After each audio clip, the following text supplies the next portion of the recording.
Hello everyone, welcome to Learner Bee. I am Shivani Chauhan. इस video में हम देखेंगे क्लास 7 हिस्ट्री की बुक का chapter 8 devotional path to divine के एनसीईआरटी सॉल्यूशंस क्वेश्चन आंसर्स। तो देखिए, सबसे पहले मैच द फॉलोइंग है। तो हमने यहाँ पर ये आंसर्स लिखे हुए हैं। तो बुद्धा से हम मिलाएंगे क्वेश्चन सोशल डिफरेंसेस। तो बुद्धा ने क्वेश्चन किया था भाई कि गलत है, ये जो भेदभाव हैं जाति के आधार पर, धर्म के आधार पर गलत है। शंकर देव नामघर, तो शंकर देव ने नामघरों की स्थापना करी थी। निजामुद्दीन औलिया एक सूफी संत थे।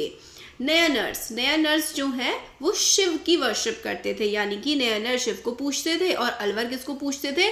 अलवर विष्णु को पूछते थे। तो ये हमें याद रखना है कि नयनर शिव को पूछते थे और अलवर विष्णु के उपासक हुआ करते थे। बहुत इंपॉर्टेंट है। अब फिलिप्स हम लोग देख लेते हैं। तो Shankar was an advocate of, तो जो शंकर थे वो किसके थे? अद्वैत के। अद्वैत, देखिए द्वैत का मतलब 2 होता है, अद्वैत का मतलब होता है 1। तो जो शंकराचार्य थे वो अद्वैत की फिलॉसफी को फॉलो करते थे। वो कहते थे ईश्वर 2 नहीं है, ईश्वर एक ही है।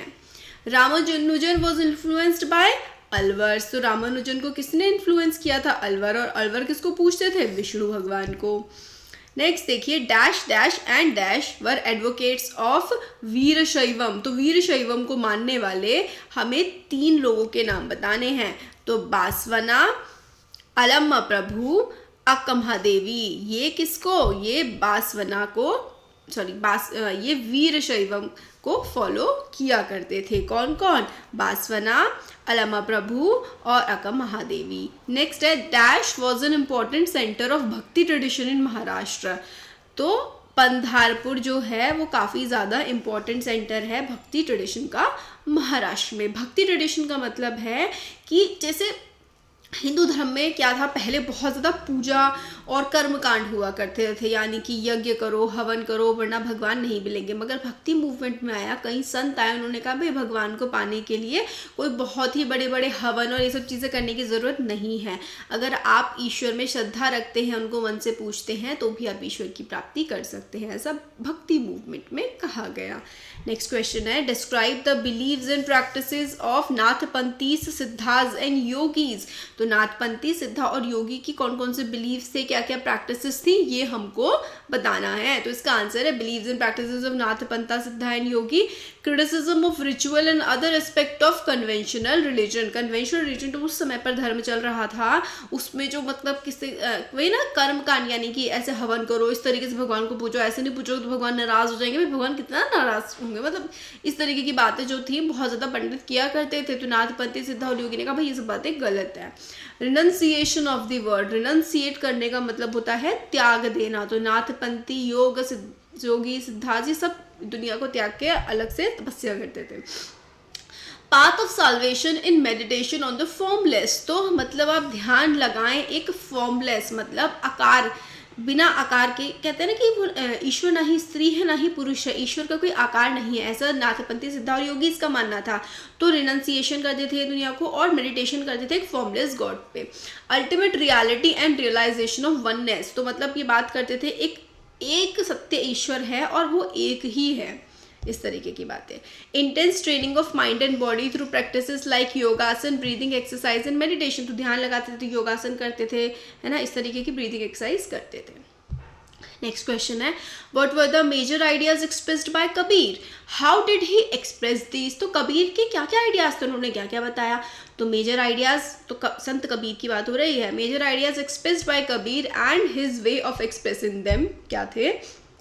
Rejection of orthodox religion and religious tradition. Orthodox religion देखिए वही है जो कर्मकांड, और कर्मकांड का मतलब ये होता है कि ऐसे फॉलो करो, इस तरीके से भगवान की पूजा करो, ये कपड़े पहन के करो, ये चढ़ाओ, नहीं। कबीर ने कहा ये सब कुछ नहीं होता है। Religion was is accessible to all. तो कबीर ने कहा कि भाई जो ये जाति बंधन है ना, कि जो शूद्र हैं वो मंदिर नहीं जा सकते, ये सब चीज़ें गलत हैं।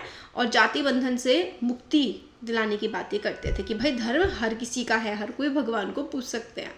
Criticism of all external worship of Brahmanical Hinduism and Islam, no caste system. तो ब्राह्मणिकल सिस्टम के बारे में काफ़ी गलत बोलते थे कि भाई ब्राह्मण जो है वही आपको भगवान तक पहुंचा सकते हैं, कि ब्राह्मणों को ही भगवान तक जाने का रास्ता, ये सब गलत है, ये सब नहीं होता। हिंदुज़म हो इस्लाम हो, जो भी बुराइयाँ थी उसकी, जो भी उनमें गलत चीज़ें थी, कबीर उसके बारे में मतलब बुराई करते थे गलत चीज़ों की। कास्ट सिस्टम को नहीं मानते थे, believe in the formless God, बिल्कुल नाथपंथी योगीज और सिद्धार्थ की तरह ये भी कहते थे कि ईश्वर की कोई फॉर्म नहीं है। Bhakti and devotion is the only path to salvation, he express his ideas through couplets, मतलब ये दोहे और पद के फॉर्म में, कहते कबीर सुनो भाई साधु, इस तरीके के आता है ना, तो वो बने दोहों के फॉर्म में अपनी बातें बताते थे। नेक्स्ट क्वेश्चन है, what were the major believes and practices of the Sufis, तो सूफीज के मेजर बिलीफ और प्रैक्टिसेस क्या क्या थे। Sufis were Muslim mystic, mystic कौन होते हैं, मिस्टिक जादूगर नहीं होते, मिस्टिक जो मतलब भगवान में खोए रहते हैं। They rejected outward religiosity and gave emphasis on love and devotion to God. They inspired people to be compassionate towards all human beings. तो उन्होंने कहा कि बाहरी आडंबरों से कुछ नहीं होगा, ईश्वर के प्रति भक्ति लाओ मन में। They rejected idol worship and considerably simplified rituals of worship into collective prayers. Idol worship मतलब आप मूर्ति पूजन के को उन्होंने कहा कि मूर्ति पूजन सही नहीं है और ईश्वर की जो है प्रार्थना ग्रुप में करनी जानी चाहिए। They believe that the heart can be train to look at the world in different way, उन्होंने कहा कि अपने मन को आप ट्रेन कर सकते हैं दुनिया को दूसरी तरीके से एक अच्छे वे में देखने के लिए। They developed elaborate method of training using zikr meaning chanting of name और सीक्रेट फॉर्मूला, कंटेम्पलेशन, सामले सिंगिंग, रग स्ले, dancing, discussion of parables, breath control under the guidance of master called pir. तो पीर की गाइडेंस में मतलब अलग अलग मेडिटेटिव फॉर्म्स के थ्रू ईश्वर के नाम जपे उन्होंने, जिसको वो जिक्र कहते थे। Next, what do you know why do you think many teachers rejected prevalent religious beliefs and practice? तो बहुत सारे टीचर्स ने जो बिलीफ प्रैक्टिसेस चल रही थी उनको रिजेक्ट क्यों किया? इसका आंसर है yes, many teachers rejected prevalent religious believes and practices because they had numerous shortcomings and they promoted division in the society. तो बहुत सारी जो प्रैक्टिसेस बिलीव चल रहे थे वो समाज में ना मतलब एक दरार लाने का काम करते थे, बट बांटने का काम करते थे। जो रिलीजियस जो ये सेंट थे, महात्मा थे, संत महात्मा, उन्होंने कहा ये सब नहीं है, बेकार है सब, ईश्वर एक है, सब उसकी भक्ति कर सकते हैं। नेक्स्ट है, what were the major teachings of Baba Guru Nanak? Guru Nanak Dev की मेजर टीचिंग्स क्या थी? तो यहाँ पे major MAJOR major teachings of Baba Guru Nanak की क्या थी? वर्शिप ऑफ वन गॉड, एक ईश्वर की भक्ति करना, irrelevance of caste, creed and gender for attaining liberation. भाई ईश्वर की प्राप्ति किसी को भी हो सकती है, चाहे वो किसी भी जाति, धर्म या फिर जेंडर का हो।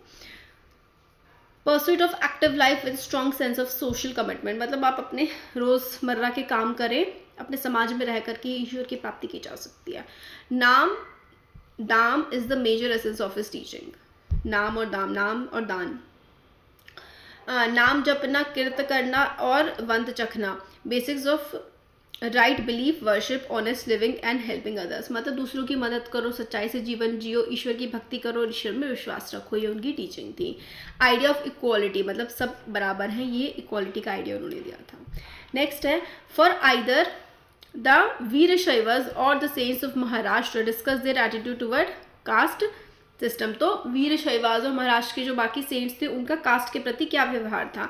तो attitude of Virashaivas toward caste, they believed in the equality of all human beings, यानी कि वीरशैवास ये नहीं कहते थे कोई भी कास्ट है, वो कहते थे सब लोग बराबर हैं। They were against Brahmanical ideas about caste and the treatment of women.